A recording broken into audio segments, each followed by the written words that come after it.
Every morning at exactly 8:30 a.m., two identical 7-year-old girls would take their position on the cold concrete steps of the Meridian Tower, one of Manhattan's most prestigious business districts. Rain or shine, snow or scorching heat, Emma and Lily Chen would sit there with their small backpacks, watching the endless stream of suited professionals rush past them into the gleaming lobby. What made their daily vigil even more heartbreaking was that they never spoke to anyone, never asked for money, and never caused any disturbance. They simply waited, their dark eyes scanning every face that entered the building, as if searching for someone who might never come.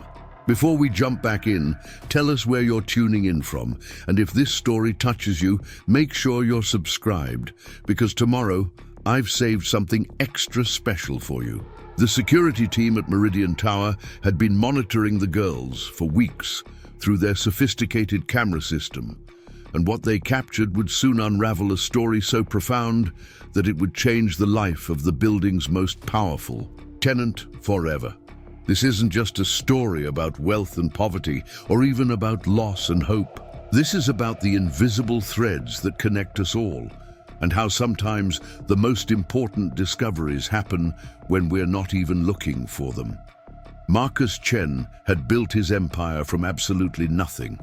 At 42, he was the founder and CEO of Chen Industries, a tech conglomerate that had revolutionized artificial intelligence and machine learning. His corner office on the 47th floor of Meridian Tower offered a breathtaking view of Manhattan, but Marcus rarely looked up from his work long enough to appreciate it. Success had come at a price, and that price was isolation. His days were consumed by board meetings, international calls, and strategic decisions that affected thousands of employees across 3 continents. On this particular Tuesday morning, in October, Marcus arrived at his office building the same way he always did, through the underground parking garage, avoiding the main lobby and the crowds of people who might recognize him, or worse, want something from him. His personal assistant, Rebecca Martinez, had his schedule mapped out to the minute, his coffee prepared exactly as he preferred it, and his calls prioritized by importance. It was a routine that had served him well for years, a protective bubble that allowed him to focus entirely on building his business empire. What Marcus didn't know was that for the past 3 weeks, 2 small figures had been stationed outside his building every morning, hoping to catch a glimpse of a man they had never met but desperately needed to find. Emma and Lily Chen were identical twins in every physical sense, but their personalities couldn't have been more different. Emma was the protector, the one who made decisions and spoke for both of them when necessary. Her serious demeanor and careful observations made her seem older than her 7 years. Lily, on the other hand, was the dreamer, the one who still believed in fairy tales and happy endings despite everything they had endured. She carried a worn notebook everywhere, filled with drawings of families and houses with white picket fences. The girls had been living in the Hamilton Children's Home for 6 months, ever since their grandmother Sarah Chen had passed away from complications related to diabetes. Sarah had been their sole guardian since they were 3 years old, when their mother Jessica had died in a car accident. The twins had no memory of their father, only stories their grandmother had shared about a brilliant young man who had loved their mother deeply but had left before the girls were born. Sarah had always been vague about the details, saying only that their father was successful and lived in the city, and that someday, when the time was right, she would help them find him. That time never came. Sarah's sudden decline and death had left the twins not only orphaned, but also without any clear path to finding the one person who might want them.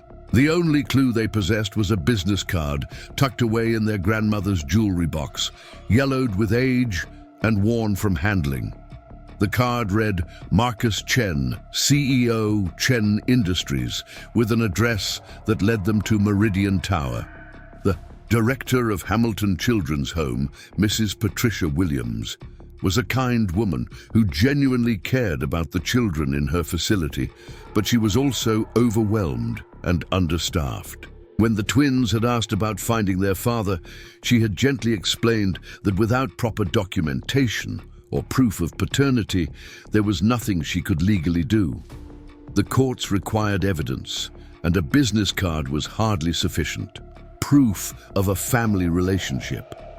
She encouraged the girls to focus on their studies and on adapting to life at the home, where several families had already expressed interest in adopting them together. But Emma and Lily weren't ready to give up. They had developed a plan that was both naive and surprisingly sophisticated for children their age. Every morning, they would take the subway from Brooklyn to Manhattan using Metro cards that Emma had managed to acquire through a complex system of trading lunch money and doing extra chores for older kids at the home. They would position themselves outside Meridian Tower before the morning rush began, hoping to spot someone who looked like they might be their father.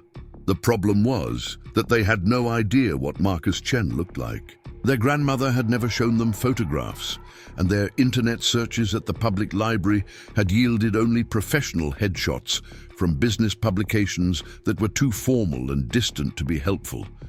They were looking for a needle in a haystack, but their determination was fueled by the desperate hope that somehow, against all odds, they would recognize him when they saw him. The security team at Meridian Tower had first noticed the girls during the second week of their vigil. James Rodriguez, the head of security, was reviewing the morning footage when he spotted two small figures sitting motionless on the front steps. His initial concern was that they might be runaways or children in some kind of distress, but when he watched the footage more carefully, he noticed something unusual about their behavior. They weren't panhandling or seeking attention. They were watching, studying every person who entered the building with an intensity that seemed far beyond their years. James had been in security for over 20 years, first in the military and then in corporate settings, and he had developed an instinct for reading people and situations. Something about these two little girls troubled him deeply. They were too clean and well-dressed to be homeless, too purposeful to be simply playing, and too young to be conducting any kind of surveillance operation. They arrived every morning, at the same time, and left every afternoon, never staying past 3 o'clock, which suggested they had somewhere to be, possibly school or some other obligation. Over the following days, James found himself paying more attention to the girls than to his other security responsibilities. He watched as they shared a single sandwich for lunch, carefully dividing it into equal halves. He observed how Emma would pull a worn sweater from her backpack and wrap it around Lily's shoulders when the October wind picked up. He noticed how they never spoke to strangers, but would occasionally whisper to each other, their heads bent, together in serious conversation. What troubled James most was the expression on their faces. These weren't children enjoying an adventure or playing an elaborate game. They looked like little adults carrying the weight of the world on their shoulders. There was a sadness in their eyes that no 7-year-old should possess, a desperation that spoke of loss and longing and hope that was slowly being worn away by disappointment.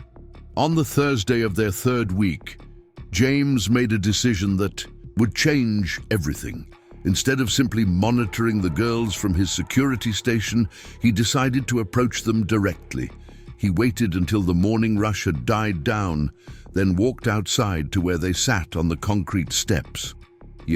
Girls noticed him immediately, their posture stiffening with the wariness of children who had learned not to trust adults too quickly. Emma moved slightly in front of Lily, a protective gesture that broke James's heart. He knelt down to their level, his hands visible and non-threatening, and spoke in the gentlest voice he could manage. "Good morning," he said. "I'm James, and I work security for this building. I've noticed you two come here every day, and I wanted to make sure you're okay." Emma studied his face carefully before responding. "We're fine," she said, her voice steady but cautious. We're not doing anything wrong." "I know you're not," James assured her. "I can see that you're very well behaved. I'm just concerned, because it's getting colder, and sitting on concrete steps all morning can't be very comfortable." Lily shifted behind her sister, and James caught sight of the notebook she was clutching. Without thinking, he smiled and nodded toward it. "Are you an artist?" he asked. For the first time, Lily's face brightened slightly. She looked at Emma, who gave her a barely perceptible nod, then held up her notebook. "I like to draw families," she said quietly. James felt his throat tighten. "That's wonderful. Would you mind if I asked what brings you to this particular building every day? Maybe I can help with whatever you're looking for?" The twins exchanged a glance, and James could see them having one of those silent conversations that only siblings seem capable of. Finally, Emma reached into her backpack and pulled out the business card, holding it carefully, as if it were made of glass. "We're looking for someone," she said, handing him the card. "Our grandmother said he might work here." James examined the card, and his eyes widened when he read the name.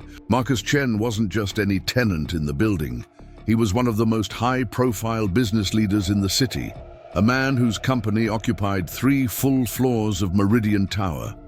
James had seen Marcus countless times in the security footage, always moving quickly through the lobby, always surrounded by assistants and associates, always projecting the kind of focused intensity that came with managing a multi-billion-dollar corporation.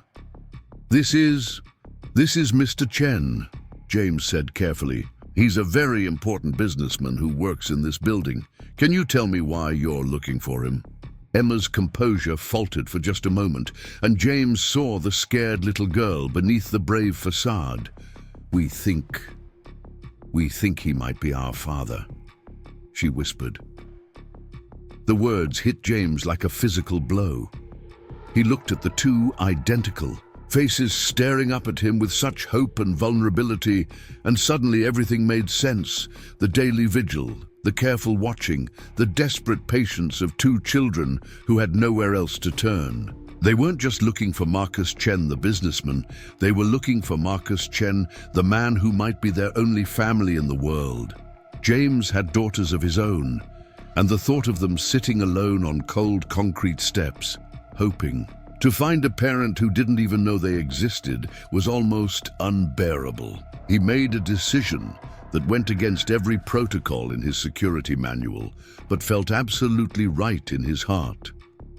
"Would you like to come inside where it's warm?" he asked. "I have some hot chocolate in my office, and maybe we can figure out the best way to help you find the answers you're looking for." The twins looked at each other again, and this time their silent communication lasted longer. James waited patiently, understanding that trust wasn't something these children gave easily. Finally, Emma nodded. "Okay," she said, "but just for a little while. We don't want to miss him if he comes." James smiled reassuringly. "Don't worry. From my office, we can see everyone who comes in and out of the building. You won't miss anyone." But as he led the girls through the marble lobby of Meridian Tower, James was acutely aware of the stares they attracted. 2 small children in a building full of business executives was unusual enough to draw attention, but James found himself feeling fiercely protective of Emma and Lily. Whatever their story was, whatever connection they might or might not have, to Marcus Chen, they deserved to be treated with dignity and respect. Preparing and narrating this story took us a lot of time, so if you are enjoying it, subscribe to our channel. It means a lot to us. Now back to the story. His security office was located on the mezzanine level, with large windows that offered a clear view of the main lobby. James settled the girls in comfortable chairs and prepared hot chocolate from the machine he kept for long overnight shifts. As they warmed their hands around the steaming cups, he gently encouraged them to tell him more about their situation. The story that emerged was heartbreaking in its simplicity. 2 little girls who had lost everyone they loved, clinging to The hope that somewhere in the vast city was a man who might want them, who might give them the family they desperately needed. They spoke about their grandmother with obvious love and grief, about the children's home where they currently lived, and about their methodical plan to find Marcus Chen. "We know it might not work," Emma said, her young voice carrying a wisdom born of disappointment. "But we had to try. Grandma Sarah always said our father was a good man who just didn't know about us. She said if he knew, he would want to help." James felt his eyes burning with unshed tears. The faith these children had, the hope they carried despite everything they had endured, was both inspiring and heartbreaking. He thought about Marcus Chen, a man he had observed from a distance for years. James had never seen Marcus with family, never heard him mention children or personal relationships. The businessman seemed to live entirely for his work, arriving early and leaving late, always focused on the next deal, the next acquisition, the next technological breakthrough. But James had also seen moments of unexpected kindness from Marcus. He had watched through the security cameras as Marcus had once helped an elderly janitor who had fallen, staying with the man until paramedics arrived, even though it had meant missing an important meeting. He had seen Marcus quietly arrange for the children of building employees to receive scholarships to better schools. There was more to Marcus Chen than the driven businessman he presented to the world, and James began to wonder if perhaps these two little girls might be the key to unlocking that hidden humanity. "I want to help you," James told the twins, "but I need to be honest with you about something. Mr. Chen is a very busy man who doesn't usually meet with people without appointments. Even if you are his daughters, approaching him directly might not be the best way to handle this situation." Emma nodded solemnly. "We know. That's why we've been waiting outside. We thought maybe if we saw him, we would know somehow. Or maybe he would see us and know." The innocence of their plan, combined with its obvious futility, made James's heart ache. He realized that these children had been operating on pure hope, with no real understanding of how the adult world worked, how busy and insulated someone like Marcus Chen would be. They had been sitting on those cold steps for weeks, not understanding that Marcus entered and exited the building through the parking garage, that he might go days without walking through the main lobby. "What if I told you there might be a better way?" James said carefully. "A way that would give you a real chance to get Mr. Chen's attention and tell him your story properly." Both girls leaned forward, their eyes bright with renewed hope. "What kind of way?" Lily asked, speaking up for the first time since they had entered the building. James looked at the business card again, at the worn edges that spoke of how many times it had been handled, how many times these children had looked at it while dreaming of the father they had never known. He thought about his own daughters at home, safe and loved and secure, in the knowledge that their father would always be there for them. He thought about Marcus Chen, 47 floors above them, surrounded by all the trappings of success, but possibly missing the most important thing of all. "I think," James said slowly, "it's time for me to have a conversation with Mr. Chen's assistant. But first, I need you two to promise me something very important." "What?" Emma asked. "I need you to promise that you'll let the adults handle this from here. No more sitting on the steps, no more waiting outside in the cold. If there's a connection between you and Mr. Chen, we're going to find it the right way, through proper channels, with people who can help make sure everything is done safely and legally." The twins looked at each other, and James could see the struggle in their young faces. They had been taking care of themselves for so long, relying on their own plan, their own determination. Trusting adults hadn't always worked out well for them in the past. "What if he doesn't want to see us?"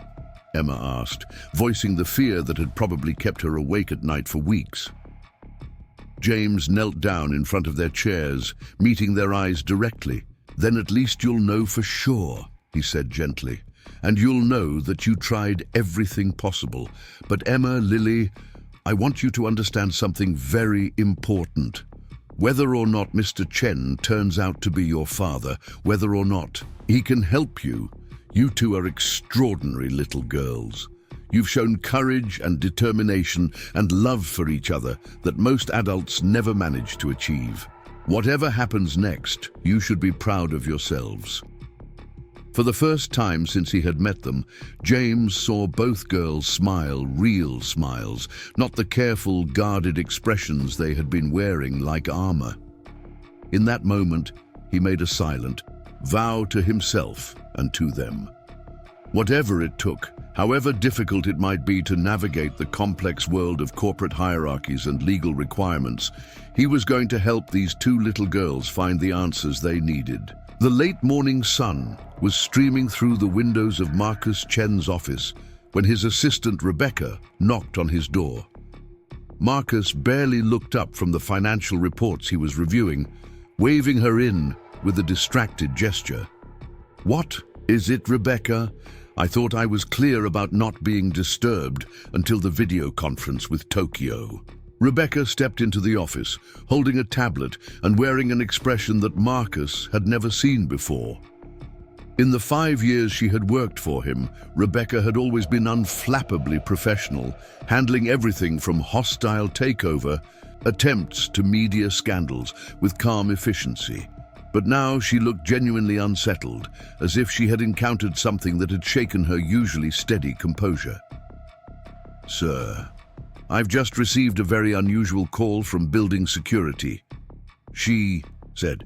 "It's regarding 2 children who have been asking about you specifically." Marcus finally looked up from his reports, his brow furrowed in confusion. "Children? What children? Is this some kind of publicity stunt? If it's those protesters from the tech ethics group again, just have security remove them." "No, sir. It's not protesters," Rebecca said, consulting her tablet. "According to James Rodriguez from security, 2 7-year-old girls have been coming to the building every day for 3 weeks. They have a business card with your name on it, and they claim—" She paused, clearly struggling with how to phrase what came next. "They claim they're looking for their father." The words seemed to hang in the air between them. Marcus stared at Rebecca for a long moment, his mind struggling to process what she had just said. Children looking for their father, his name on a business card. "That's impossible," he said finally. "I don't have children. There must be some mistake." "That's what I assumed as well," Rebecca replied. "But sir, the security chief seemed quite convinced that these children are legitimate. He's been observing them for weeks, and he says they're not seeking money or attention. They're just waiting, looking for someone they believe to be their father." Marcus stood up from his desk and walked to the floor-to-ceiling windows that offered a panoramic view of Manhattan. Somewhere below, in the maze of streets and buildings, were 2 little girls who thought he was their father. The idea seemed absurd, impossible, and yet something about it was nagging at the edges of his memory. "Did security provide any other details?" he asked without turning around. "Names, where they're from, anything that might explain this situation?" Rebecca consulted her tablet again. "Their names are Emma and Lily Chen, sir." Marcus felt the blood drain from his face. Chen, his own surname.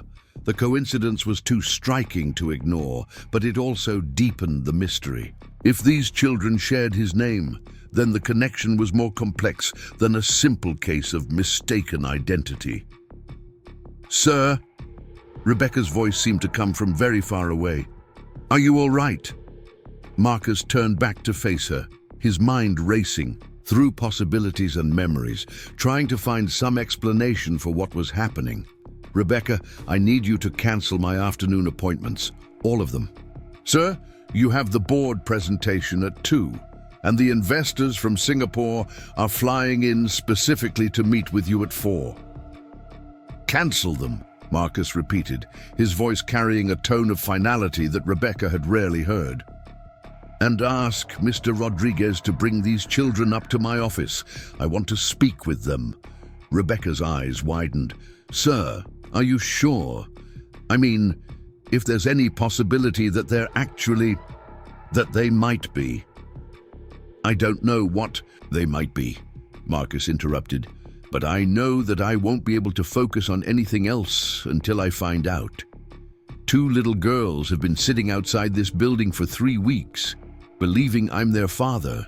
The least I can do is look them in the eye and try to figure out how they came to that conclusion."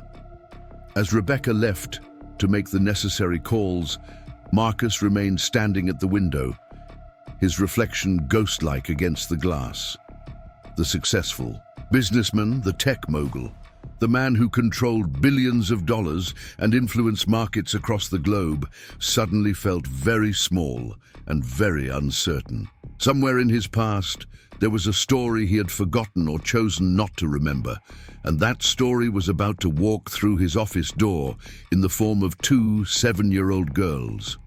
He thought about the name Chen, about the women he had known, about relationships that had ended and paths not taken. As hard as he tried, he couldn't immediately recall anyone who might have given birth to children and named them Chen. But memory was a tricky thing, and 12 years of focused ambition had a way of pushing personal details into the background. When James Rodriguez called to confirm that he was bringing the children up, Marcus felt his hands trembling slightly as he straightened his tie and cleared the papers from his desk. He was about to meet 2 little girls who might change his life forever, and for the first time in years, Marcus Chen had no idea what to expect. The elevator ride to the 47th floor felt endless to Emma and Lily. They stood on either side of James Rodriguez, their small hands clasped tightly, together, watching the numbers climb higher and higher on the digital display. Neither girl had ever been in a building this tall, and the sensation of rising so quickly through the air made their stomachs flutter with nervous excitement. James glanced down at them, noting how they had unconsciously straightened their shoulders and smoothed their hair during the brief ride. Even at 7 years old, they seemed to understand the gravity of this moment.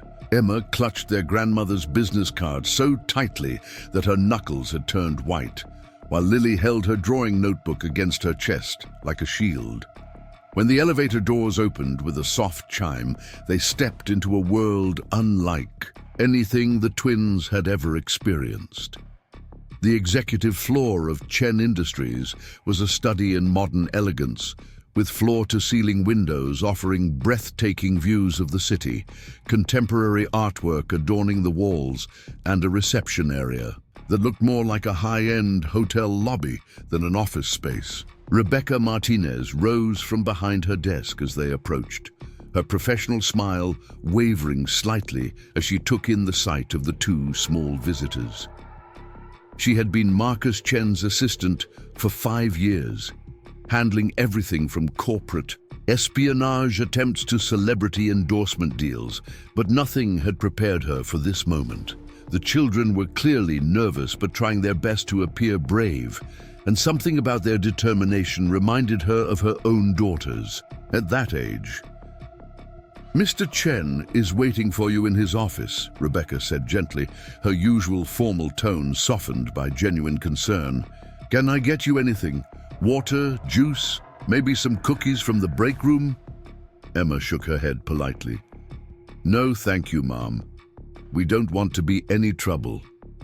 The formality of the response, coming from such a young child, made Rebecca's heart ache.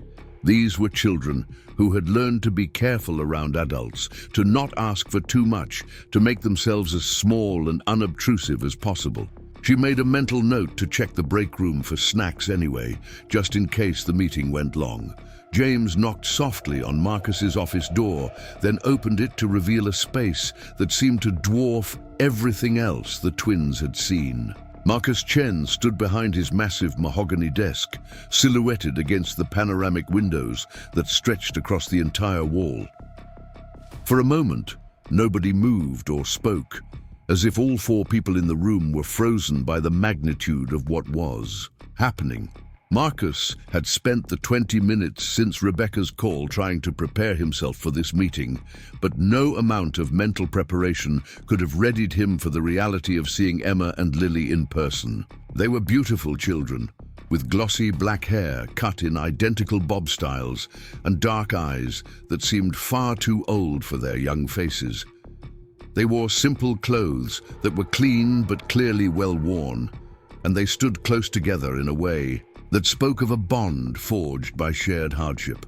What struck Marcus most forcefully was how they looked at him. Not with the usual mixture of awe and calculation that most people displayed when meeting him for the first time, but with a searching intensity that seemed to be looking for something specific. They were studying his face, his posture, his hands, as if trying to solve a puzzle that had been tormenting them for weeks. "Please come in," Marcus said, his voice gentler than he had intended. "James, thank you for bringing them up. I can take it from here." James hesitated at the doorway. "Sir, if you don't mind, I'd like to stay, just to make sure everyone feels comfortable." Marcus nodded, understanding the security chief's protective instincts. He gestured toward the seating area near the windows, away from the formal intimidation of his desk. "Would you prefer to sit here? The view is quite nice." The twins moved slowly across the expansive office, their footsteps muffled by the thick Persian rug. Emma maintained her protective position slightly in front of Lily, but both girls seemed mesmerized by their surroundings. The office was larger than most apartments, filled with expensive furniture, cutting-edge technology, and artwork that probably cost more than most people earned in a year. As they settled onto the leather sofa, Marcus took the chair across from them, trying to project an air of calm accessibility despite the chaos of thoughts racing through his mind. He'd handled hostile takeovers, congressional hearings, and international negotiations, but nothing had prepared him for sitting across from two children who might be his daughters. "I understand you've been looking for me," Marcus said carefully. "James tells me you have something that belongs to me." Emma reached into her small backpack and withdrew the business card, holding it out with both hands as if it were a precious artifact.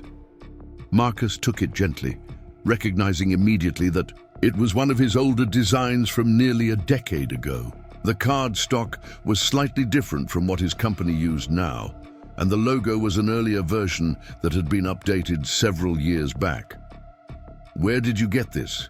he asked, though he kept his tone curious rather than demanding. "It belonged to our grandmother," Emma replied, her voice steady despite the nervous trembling of her hands. "She said our father gave it to her a long time ago before we were born." Marcus studied the card more closely, running his thumb over the raised lettering. A decade ago, he would have been giving out these cards regularly at networking events, conferences, and business meetings. It would have been around the time when Chen Industries was still a mid-sized company, before the breakthrough innovations that had made him one of the youngest billionaires in the country. "What was your grandmother's name?" he asked. "Sarah Chen," Lily spoke up for the first time since entering the office. "But that wasn't her real name. She changed it when she adopted our mama." Marcus felt a slight jolt of recognition, though he couldn't immediately place why.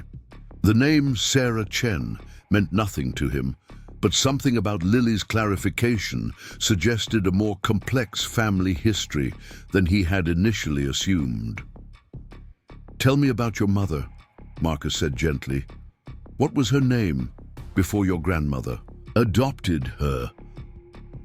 The twins exchanged one of their silent glances, and Marcus was struck by how much communication seemed to pass between them without words. Finally, Emma answered. "Jessica Park. She was from Korea originally, but she came here when she was little." The name hit Marcus like a physical blow. Jessica Park. Suddenly, memories that had been buried under years of corporate success and personal ambition came flooding back with startling clarity. Jessica Park, the graduate student in international business who had attended the same networking events he had frequented nearly a decade ago. Jessica, with her brilliant mind and infectious laugh, who had challenged his ideas and made him think about business in entirely new ways. Marcus closed his eyes briefly, allowing the memories to surface fully. Jessica Park, who had been working on her MBA while supporting herself with various part-time jobs. They had met at a technology conference in Chicago, where she had been representing a small startup that was exploring applications for artificial intelligence in educational software. He remembered being immediately impressed by her insights, her ability to see connections between seemingly unrelated concepts.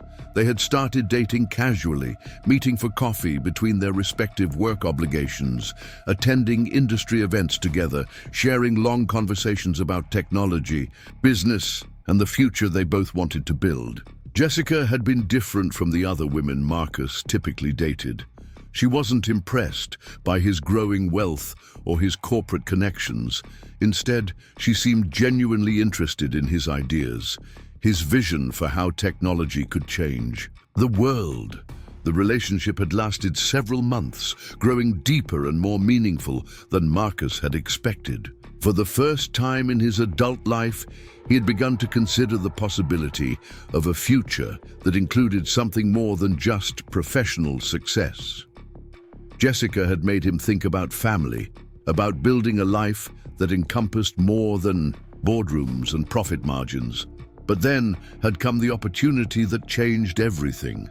A major investor from Silicon Valley had offered to fund a massive expansion of Chen Industries, with the condition that Marcus relocate to California immediately to oversee the development of their revolutionary new AI platform. It was the chance he had been working toward his entire career, the opportunity to transform his small company into a global powerhouse.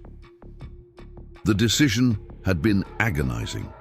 Jessica had been understanding, even encouraging, when he told her about the offer. She had insisted that he couldn't pass up such an opportunity, that his work was too important to sacrifice for their relationship. They had promised to stay in touch, to try to make it work long distance, but both of them had known that the demands of his new position would make that virtually impossible. Marcus had left for California with every intention of eventually bringing Jessica out to join him once his company was more established. But the months that followed had been a whirlwind of 18-hour workdays, constant travel, and the intense pressure of building a technology empire from the ground up. Phone calls with Jessica had become less frequent, then sporadic, and finally had stopped altogether. When he had tried to reach her nearly a year later, her phone number had been disconnected. He had hired a private investigator to find her, but the trail had gone cold. Jessica Park had seemingly disappeared from his life as completely as if she had never existed. Now, sitting in his office 8 years later, Marcus realized with devastating clarity what had happened. Jessica hadn't disappeared. She had been pregnant, and she had made the same choice that countless women throughout history had made when faced with an impossible situation.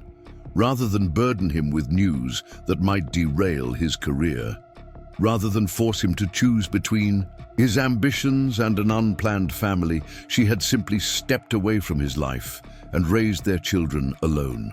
"Your mother," Marcus said, his voice barely above a whisper. "What happened to her?" Emma's composed facade cracked slightly, and for the first time since entering the office, she looked like the frightened 7-year-old she really was. "She died in a car accident when we were 3. We lived with Grandma Sarah after that, until she got sick and died too." The weight of what Marcus was learning pressed down on him like a physical force. Jessica was dead, had been dead for 4 years. The woman he had once imagined building a future with, the woman who had apparently carried and raised his children in secret, was gone forever. And these 2 little girls, who had somehow inherited his surname and his business card, were the only connection he had left to a relationship that had shaped his life in ways he was only now beginning to understand. "I'm so sorry," he said, and meant it more deeply than he had ever meant anything in his life. I can't imagine how difficult that must have been for you. Lily had been unusually quiet during this exchange, but now she opened her drawing notebook and carefully removed a folded piece of paper. Grandma Sarah gave us this before she died, she said, handing it to Marcus. She said it was from our mama and that we should only show it to our father if we ever found him. Marcus unfolded the paper with trembling hands. It was a letter written in handwriting he recognized immediately as Jessica's elegant script.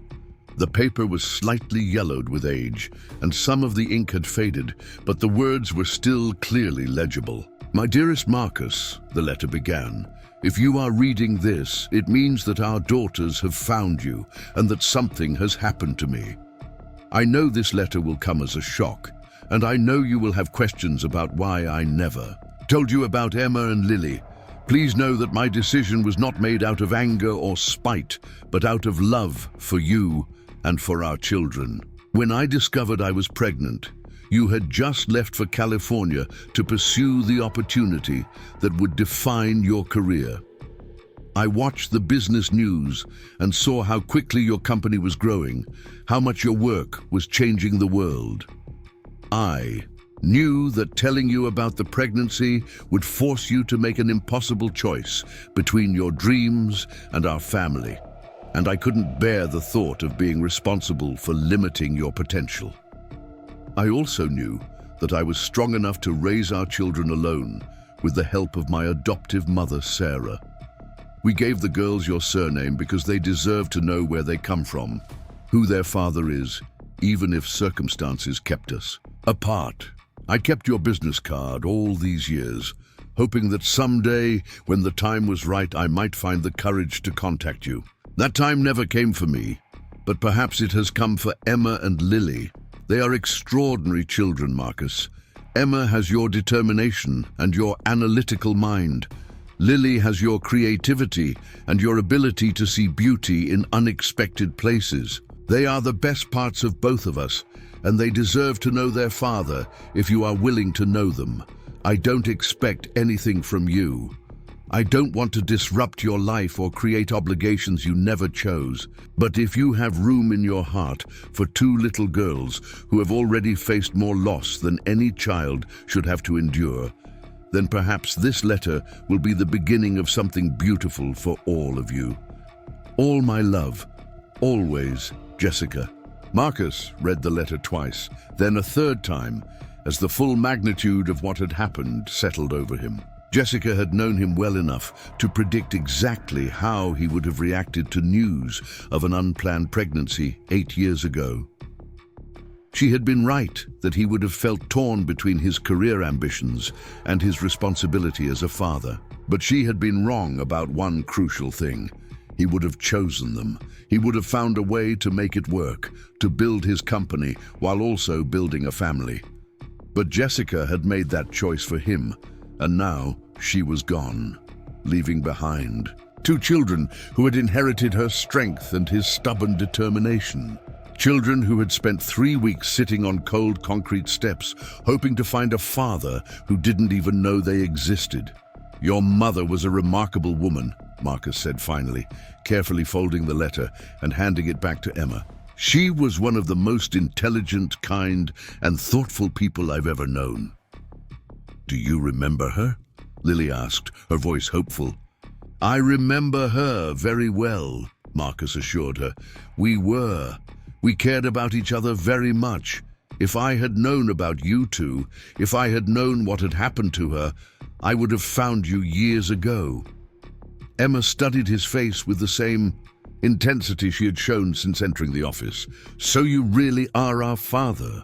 The question hung in the air, simple and direct, and loaded with more emotional weight than any corporate contract Marcus had ever signed. 2 little girls were staring at him, waiting for an answer that would fundamentally change all of their lives. "I believe I am," Marcus said carefully, "but we'll need to do some tests to be absolutely certain. There are legal procedures we'll need to follow, paperwork that will need to be filed. This is a big decision that affects all of us, and we need to make sure we handle it properly." "What kind of tests?" Emma asked, always practical. "DNA tests," Marcus explained. "They're simple and painless, just a swab inside your cheek. The results will tell us definitively whether we're related." James, who had been quietly observing the entire exchange, cleared his throat gently. "If I may, sir, there are also some other considerations.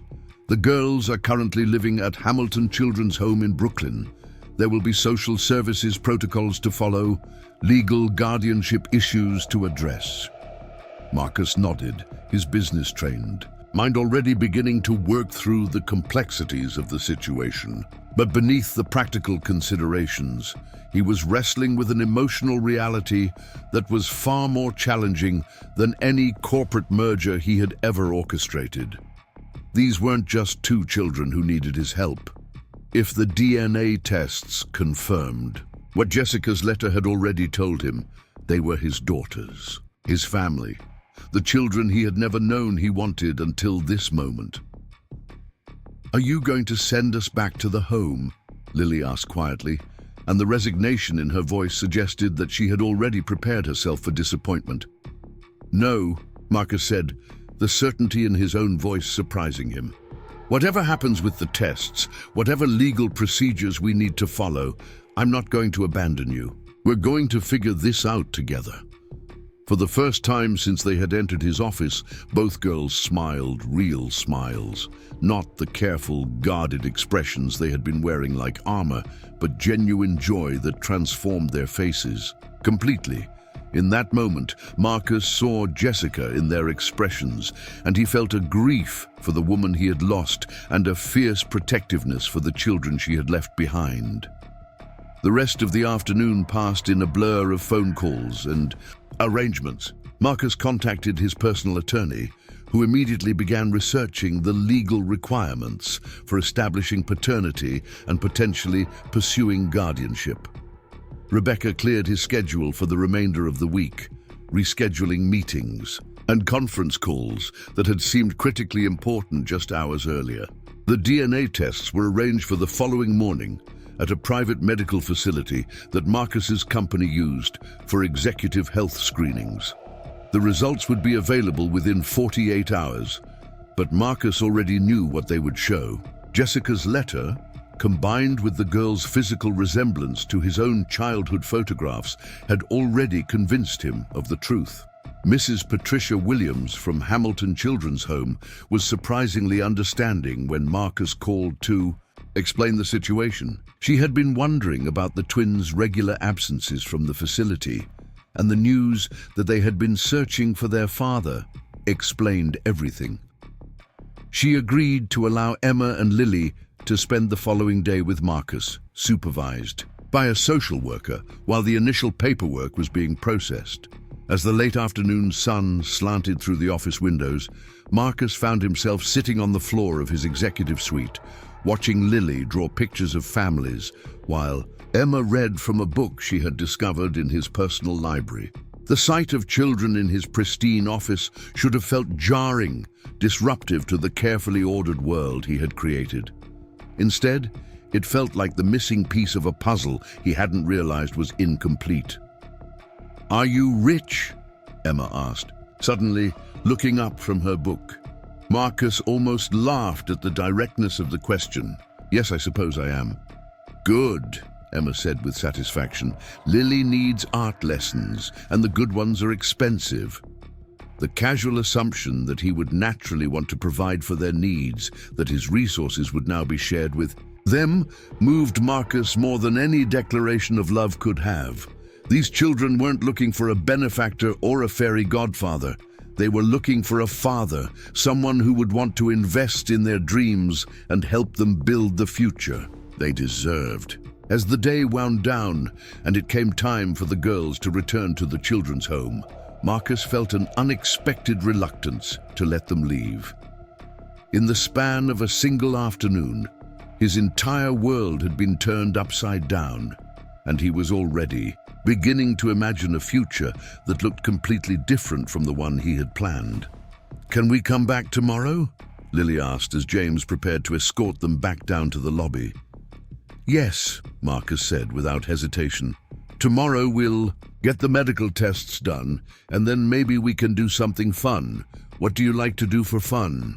The twins exchanged one of their silent conversations. Then Emma answered for both of them. We've never really had anyone to do fun things with, but we'd like to try. As Marcus watched them leave his office, their small hands clasped together.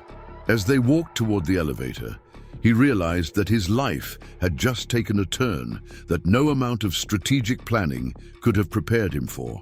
He was about to become a father to 2 children who had already lived through more hardship than most adults ever faced. The responsibility was terrifying and exhilarating in equal measure. That night, Marcus stood in his penthouse apartment, overlooking the city, but instead of reviewing financial reports or preparing for the next day's meetings, he found himself researching parenting books online. He read articles about adopting older children, about helping traumatized kids adjust to new families, about the unique challenges of raising twins. For the first time in years, Marcus Chen wasn't thinking about market projections or corporate acquisitions. He was thinking about 2 little girls who had been brave enough to spend 3 weeks looking for a father they had never met, and about how he was going to prove himself worthy of their trust. The DNA results arrived on a Thursday morning, delivered by courier to Marcus's office in a sealed envelope that seemed to contain the weight of the entire future. Marcus held the envelope for several minutes before opening it, knowing that whatever was written inside would irrevocably change the course of his life. When he finally broke the seal and read the single line that confirmed what his heart had already known, he felt a mixture of overwhelming joy and crushing regret wash over him. Simultaneously, Emma and Lily Chen were his daughters. The scientific certainty of those results meant that for 7 years he had unknowingly had 2 children growing up without him, facing challenges and hardships that he could have helped shoulder, if only he had known they existed.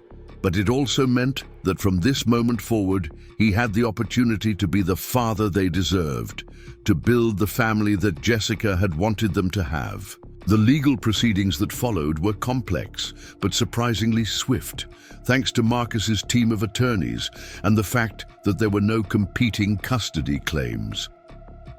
Mrs. Williams from the children's home had become an unexpected ally, providing detailed documentation of the twins' situation and advocating strongly for their placement with Marcus. She had seen too many children age out of the system without ever finding permanent families, and she recognized genuine love and commitment when she saw it. During the 2 weeks it took to finalize the guardianship arrangements, Marcus spent every possible moment with Emma and Lily. They would arrive at his office each morning, escorted by a social worker who gradually became less necessary as it became obvious that the girls were thriving in their new environment. Marcus had his assistant Rebecca clear one of the smaller conference rooms and transform it into a temporary space where the girls could do homework, draw, and play while staying close to him during his workday. The transformation in both children was remarkable. Emma, who had carried the weight of responsibility for both herself and her sister since their grandmother's death, began to relax and act more like the 7-year-old she actually was. She discovered that Marcus shared her love of reading and would spend hours in his office library, curled up in a leather chair with books that challenged her far beyond her grade level.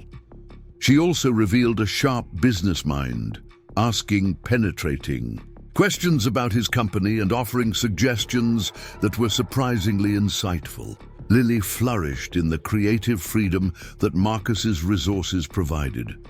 He arranged for art tutors to work with her in the evenings, and her talent blossomed under proper instruction. She also showed an unexpected interest in technology, particularly the user interface design work that Chen Industries was pioneering. Her artistic eye for color and composition provided fresh perspectives on projects that his design teams had been struggling with for months.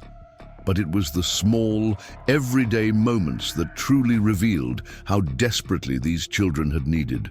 A stable family, the way Emma would unconsciously reach for Marcus's hand when they walked through crowded spaces, the way Lily would save her best drawings to show him each evening, the way both girls would light up when he picked them up from school or attended their various activities.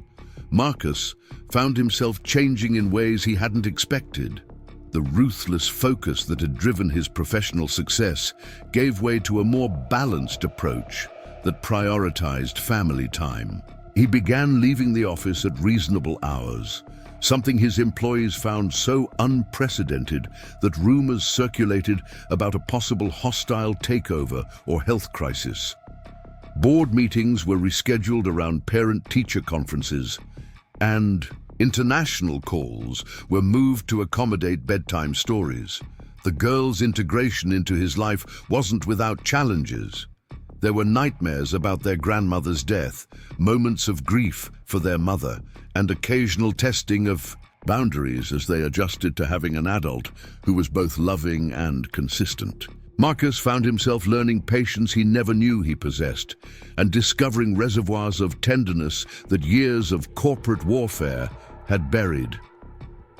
3 months after the DNA results confirmed their relationship, Marcus made a decision that surprised everyone, including himself. He sold his penthouse apartment and bought a house in Westchester County, complete with a large backyard, separate bedrooms for each girl, and enough space for them to truly feel at home. The commute to Manhattan was longer, but the suburban environment offered the girls opportunities they had never had before. A neighborhood full of children their age, excellent schools, and the kind of stability that had been missing from their young lives. The move coincided with another major change in Marcus's business philosophy. Inspired by his daughter's experiences with loss and institutional care, he established the Chen Foundation, a charitable organization focused on supporting children in foster care and improving educational opportunities for underprivileged youth. Emma and Lily became his most trusted advisors on the Foundation's initiatives, their first-hand experience providing insights that no amount of research could have offered. Emma's natural leadership abilities found new outlets as she became involved in student government at her new school and began organizing charity drives for the children's home where she and Lily had lived. She also showed a remarkable aptitude for languages, quickly becoming fluent in Mandarin as she explored her Chinese heritage with Marcus's help. Her dream of becoming a lawyer seemed increasingly realistic as she demonstrated an ability to argue complex points with logic and passion. Lily's artistic talents continued to develop, but she also surprised everyone by showing an interest in computer programming. She loved the logical structure of code, combined with the creative possibilities of digital art. Marcus arranged for her to take advanced computer science classes and work with some of his company's most innovative designers. Her unique perspective as both an artist and a young person provided valuable insights for Chen Industries' educational technology initiatives. The first anniversary of their meeting approached with Marcus planning an elaborate celebration, but the girls had a different request. Instead of a party, they wanted to visit their mothers' and grandmothers' graves, bringing flowers and sharing stories about their new life with the women who had shaped their early years. The visit was both heartbreaking and healing, a way of honoring the past while fully embracing the future. As they stood together in the cemetery where their journey had begun, Marcus reflected on how dramatically his life had changed. A year ago, he had been a successful but lonely businessman whose greatest achievements were measured in stock prices and market share. Now, he was a father whose greatest joy came from helping his daughters with homework, attending school plays, and watching them discover their own unique talents and interests. The girls had thrived beyond his wildest expectations. Emma had tested into the gifted program at her new school and was already talking about colleges and careers. Lily had her first art show scheduled at a local gallery, with several pieces already attracting attention from collectors. Both girls had formed strong friendships in their new neighborhood and seemed genuinely happy in ways that went far beyond material comfort. But perhaps the most significant change was in Marcus himself. The driven, sometimes ruthless businessman had evolved into someone who understood that true success couldn't be measured solely in financial terms. His relationship with his daughters had taught him about unconditional love, about the importance of being present for the people who mattered most, and about the deep satisfaction that came from nurturing young minds and hearts. The children's home where Emma and Lily had lived became a regular stop for the family, not just for charity visits, but for genuine connections with the staff and children who had been part of their lives. Mrs. Williams often remarked that she had never seen such a successful transition, and she used their story as an example of how the right placement could transform everyone involved. James Rodriguez, the security chief who had first brought the twins to Marcus's attention, became an honorary uncle to the girls. His own daughters, now teenagers, served as babysitters and mentors, creating an extended family network that enriched all their lives. Rebecca Martinez, Marcus's assistant, found herself managing not just his corporate schedule, but also coordinating art lessons, school events, and playdates with the efficiency she usually reserved for hostile takeover attempts. The transformation extended to Chen Industries as well. The company's culture shifted to become more family-friendly, with on-site childcare, flexible scheduling for parents, and increased investment in educational technology. Marcus's employees found their CEO more approachable and understanding, and the company's reputation as an employer improved dramatically. The financial performance of the company actually increased during this period, as the improved workplace culture led to higher productivity and lower turnover. Emma and Lily's influence on their father's business decisions was both subtle and profound. Their perspectives as children who had experienced the foster care system firsthand informed the company's charitable initiatives and guided the development of educational software designed to help disadvantaged youth. Their natural curiosity and different ways of thinking challenged assumptions and led to innovations that might never have emerged from traditional corporate brainstorming sessions. The girls also helped Marcus reconnect with parts of himself that he had buried under years of professional ambition. Emma's love of reading reawakened his own passion for literature, leading to long discussions about books and ideas that enriched both their minds. Lily's artistic pursuits reminded him of his own abandoned interest in photography, and they began taking weekend trips to capture the natural beauty of the Hudson Valley together. As the seasons changed and the family settled into their new routines, Marcus often thought about Jessica and the sacrifice she had made. He understood now that her decision to raise the girls alone hadn't been about shutting him out of their lives, but about giving him the freedom to become the man he needed to be before he could be the father they deserved. In a way, Jessica had been right about the timing. The Marcus of 8 years ago might have tried to balance fatherhood with his consuming ambition and failed at both. The Marcus of today was ready to prioritize his daughter's needs and find fulfillment in their happiness. The girls kept their mother's memory alive through stories, photographs, and the values she had instilled in them. They spoke Korean with a tutor Marcus had hired, maintaining that connection to their heritage. They visited the library where Jessica had worked part-time during graduate school, and they participated in the scholarship program that Marcus had established in her name. In these ways, Jessica remained a living presence in their family, honored and remembered, but not limiting their ability to embrace their new life. One evening, as Marcus tucked the girls into their beds in the house they now truly called home, Emma looked up at him with the serious expression that meant she had been thinking deeply about something important. "Dad," she said, using the title, that still sent a thrill through Marcus's heart every time he heard it. "Do you think Mama and Grandma Sarah know how happy we are now?" Marcus considered the question carefully, understanding that his answer would become part of Emma's understanding of love, loss, and the continuity of family bonds. "I think they do," he said finally. "I think they're proud of how brave you both were, and how you never gave up hope that you would find the family you were looking for." Lily, already half asleep in her bed across the room, murmured, "We weren't just looking for family, we were looking for home." As Marcus turned off the lights and closed their bedroom door, he realized that Lily had captured something profound about their journey. They hadn't just found each other, they had created something entirely new together.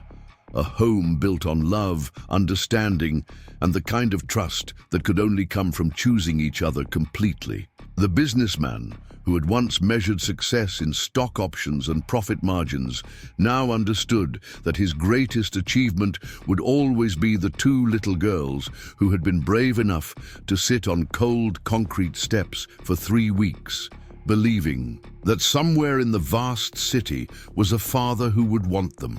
They had been right to believe, and he had been incredibly fortunate that they never gave up hope. The security cameras at Meridian Tower still recorded everyone who entered and exited the building each day, but they no longer captured two small figures waiting patiently on the front steps. Instead, if someone looked carefully at the footage from the executive parking garage, they might occasionally spot a successful businessman arriving at work with two beautiful daughters, all three of them laughing about something that had happened during their morning drive together. The mystery that had begun with two children waiting outside a millionaire's office had evolved into something far more beautiful. A family that had found each other against impossible odds and built a life together that honored both their shared future and their individual pasts. In a world that often seemed too busy and too focused on material success to notice the people who truly mattered, Emma and Lily Chen had reminded their father that the greatest wealth of all was love, and that the most important investments were the ones made in the hearts and minds of the next generation. Years later, when Marcus would tell the story of how he met his daughters, people would often remark on the incredible coincidence that had brought them together. But Marcus knew it wasn't coincidence at all. It was the result of two extraordinary little girls who refused to give up, who believed in the power of family bonds even when they had no proof that those bonds existed, and who had the courage to take their future into their own hands. Their story became legend within Chen Industries and eventually beyond, inspiring other successful individuals to consider how they might use their resources to help children in need. The Chen Foundation grew into one of the most effective charitable organizations in the country, guided always by the principle that every child deserved the chance to find their place in a loving family. But for Marcus, Emma, and Lily, the real measure of their success wasn't in the foundation's impact or the public recognition their story received. It was in the ordinary moments of their daily life together: homework help at the kitchen table, weekend trips to museums and parks, bedtime stories that sometimes lasted far longer than they should have, and the deep contentment that came from knowing they had found exactly where they belonged. The cold concrete steps of Meridian Tower had been the beginning of their story, but home was where it would continue for the rest of their lives. And as Emma and Lily grew into the remarkable young women they were destined to become, they would always remember that sometimes the most important thing you can do is to believe in love, even when you can't see it yet, and to never stop looking for the place where you truly belong. 5 years had passed since that transformative Thursday morning when Emma and Lily Chen first positioned themselves on the concrete steps of Meridian Tower, their small hearts carrying hope that seemed impossibly large for their 7-year-old bodies. Now 12 years old, the twins had grown into remarkable young women whose confidence and compassion reflected the stability and love they had found in their father's embrace. Emma had developed into a natural leader whose sharp intellect was matched only by her fierce loyalty to those she loved. She served as student body president at Westchester Academy, where she had started a peer mentoring program specifically designed to help new students who had come from difficult backgrounds. Her academic achievements were exceptional, but what truly set her apart was her ability to see potential in others and help them realize it. She had already been accepted into a summer program at Stanford University, where she would study international law and human rights. Her dream of becoming an advocate for children in the legal system had only grown stronger as she witnessed firsthand how the system could both fail and succeed. Lily had blossomed into an artist whose work was beginning to attract serious attention from galleries and collectors. Her paintings, which often depicted families in various forms, had been featured in several exhibitions around New York, but her artistic pursuits had expanded beyond traditional media into digital realms, where she combined her visual creativity with programming skills that rivaled those of Marcus's professional developers. She had designed several educational games for the Chen Foundation that were being used in schools across the country to help children learn about empathy, resilience, and community building. The house in Westchester had become more than just a home. It was a gathering place for an extended family that had grown organically around the core of Marcus, Emma, and Lily. James Rodriguez and his family were regular dinner guests, and his daughters had become like older sisters to the twins. Rebecca Martinez, who had been promoted to Chief Operating Officer at Chen Industries, often brought her own children over for weekend barbecues and holiday celebrations. Mrs. Williams from the children's home had become a cherished family friend, whose wisdom and experience enriched all their lives. Marcus himself had evolved in ways that continued to surprise everyone who knew him. The ruthless businessman had given way to a leader who understood that true success meant creating value, not just for shareholders, but for society as a whole. Chen Industries had become a model for corporate responsibility, with programs that supported education, family stability, and community development. The company's motto, suggested by Emma during a family dinner discussion, was technology that builds bridges, not walls.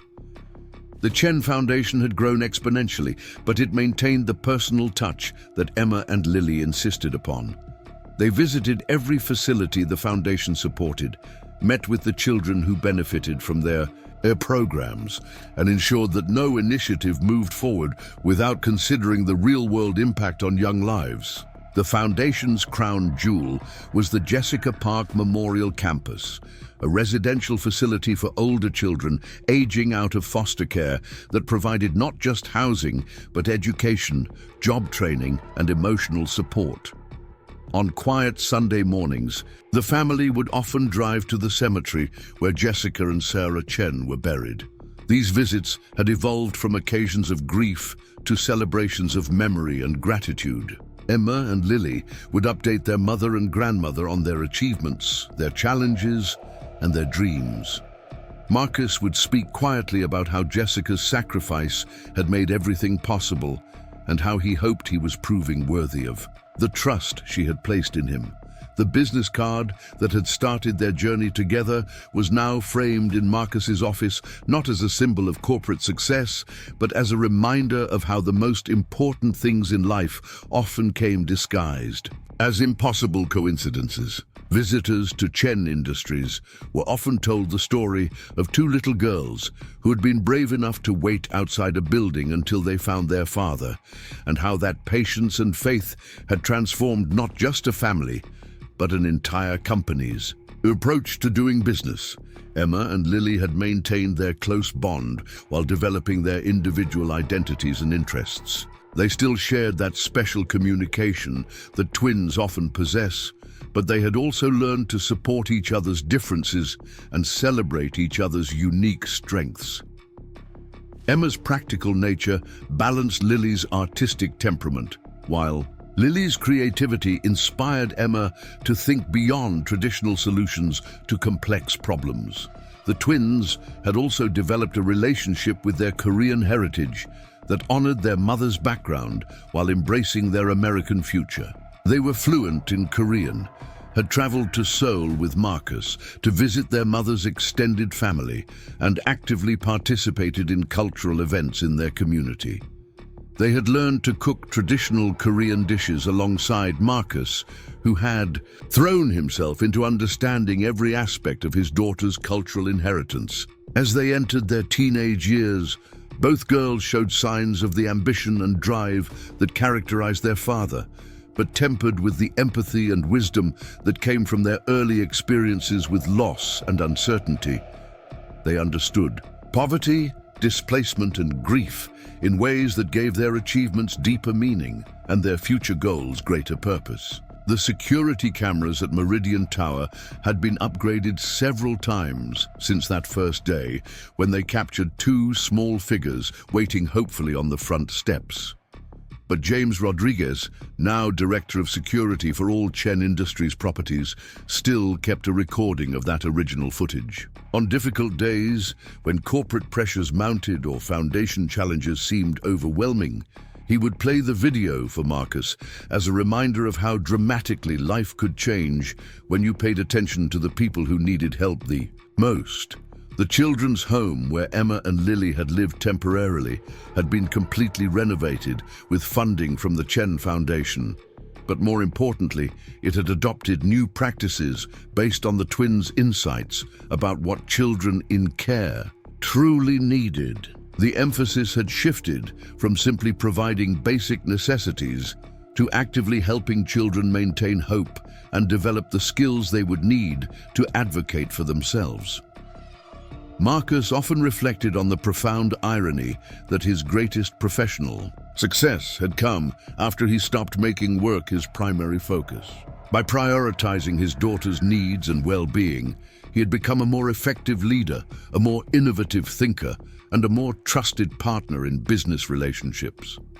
The lesson hadn't been lost on other executives, and Chen Industries had become a case study in business schools for how family-centered leadership could drive both social impact and financial performance. The relationship between father and daughters continued to deepen as the girls matured. Family dinners were occasions for serious discussions about world events, ethical dilemmas, and future plans. Marcus had learned to value his daughter's perspectives on everything from technology development to philanthropic strategies. Their youth and their experiences as children who had navigated systemic challenges gave them insights that his adult advisors often missed. Emma's interest in law had been shaped by her desire to reform systems that failed vulnerable children. She had already begun volunteering with legal aid organizations and had impressed attorneys with her understanding of complex custody and adoption issues. Her goal was to eventually argue cases before the Supreme Court that would establish stronger protections for children in state care. Lily's artistic vision had expanded to include social activism, with her work often addressing themes of family separation, immigration, and the search for belonging. Her paintings had been used in fundraising campaigns for children's charities, and she had been commissioned to create murals for several schools in underserved communities. Her dream was to use art as a tool for social change while also pursuing her interest in educational technology. The transformation that had begun, with two children waiting outside a building, had rippled outward in ways that none of them could have anticipated. Other business leaders had been inspired by Marcus's example to reconsider their own work-life balance and social responsibilities. The Chen Foundation's model had been replicated by other companies, looking to make meaningful contributions to child welfare. Most importantly, hundreds of children had been helped by programs that existed because Emma and Lily had refused to give up hope. As the 5th anniversary of their first meeting approached, Marcus planned a quiet celebration that would honor not just their family's journey, but also the memory of Jessica Park and the wisdom of Sarah Chen. The party would be held at their home in Westchester, with all the people who had become part of their extended family over the years. But the real celebration was in the everyday moments that had become routine.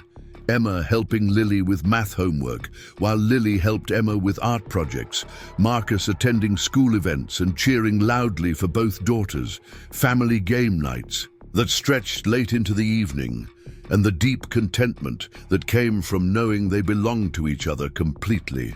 The story of Emma and Lily Chen waiting outside Meridian Tower had become legend, told and retold in business journals, social work publications, and inspirational speaking events.